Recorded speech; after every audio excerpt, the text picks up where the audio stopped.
एबे एबे आंचलिक पाणीपाग विज्ञान केन्द्र पक्षर एक बड़ खबर सामना को आसी। सूचना अनुसार आसंता 24 घंटा मध्य 23 जिला को काल बैशाखी जनित झड़ वर्षार संभावना रही और येलो वार्निंग जारी कराई।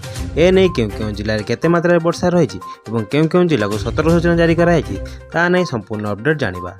ता पूर्व वीडियो को लाइक करूँ। जदि आपण मैंने आम चैनल पर नुआ प्रथम थर देखुए तेज एवं ही सब्सक्राइब कर ऑल नोटिफिकेशन ऑन कर रखुँ जहाँफल पाणीपागर सठिक सूचना आम चैनल माध्यम पाइपर। पश्चिम केन्द्रीय बंगोपसागर पार्श्ववर्ती आंध्र उपकूल समुद्र वायुमंडल समुद्र पतन ठार 0.9 किलोमीटर उच्चतार एक घूर्णिबलय सक्रिय रही एवं 3 तारिख ठार राज्य में वर्षार विस्तृति बढ़ियो बोली आज अपराह्न एक सतर्क सूचना जारी कर भारतीय पाणीपाग विभाग। आगामी 24 घंटा मध्य उपकूल अभ्यंतरण उत्तर दक्षिण और पश्चिम ओडिशा 23 जिले में कालबैशाखी जनित झड़ वर्षार संभावना रही।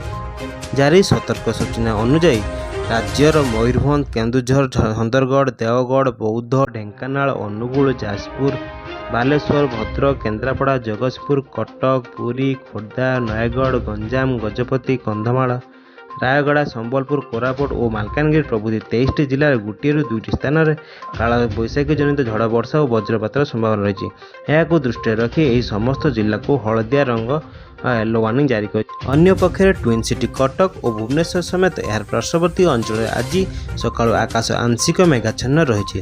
तेज ट्विन सिटी अंचल अपराह्न विलंबित संध्या मध्य वज्रपात सह वर्षा होबार संभावना रही बोली भुवनेश्वर स्थित आंचलिक पाणीपाग केन्द्र पक्षर सूचना जारी कराई। बास यह पाणीपागर latest update.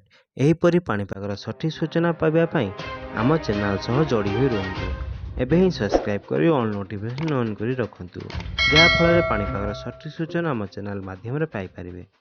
Bureau report Utkala TV.